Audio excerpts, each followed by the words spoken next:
রাত হলে খ্যাঁচন ধরে, খ্যাঁচ ওঠে। আমি কাল সকালে বলবো, দাঁড়াও, যে রাত হলে তোমাদের খ্যাঁচ ধরে না? কিছু লোকের রাত হলে খ্যাঁচ ধরে, ঠিক এই ভাষাটাই বলবো। হ্যাঁ বলবো, রাতে তোমাদের খ্যাঁচ ধরে, এটাই বলবো, এই খ্যাঁচ ধরেই বলবো। না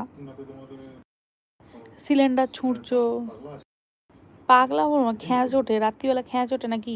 বাচ্চাদের কষ্ট করে ঘুম পাড়াবো, তোমাদের ঘরে বুড়ো বয়স্ক সব ঘরেই লোক থাকতে পারে, তুমি একটা ফ্ল্যাটে থাকতেছে কী করে রাত্রিবেলা খ্যাঁচ ধরাচ্ছ, ডিল করছো, সিলিন্ডার ছড়াচ্ছ? এই মাথা ব্যথা বোঝো না নাকি?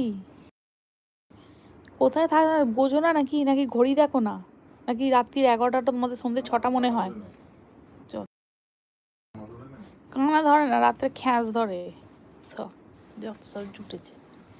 আমি বলবো ডাক তোর বাড়িওয়ালাকে আজকে, ঠিক এটাই বল, ডাক তোর বাড়িওয়ালাকে ডাক। আমি দাঁড়িয়ে আছি এখানে, ফোন কর। রাত 11টার সময় ডিল মারাচ্ছ?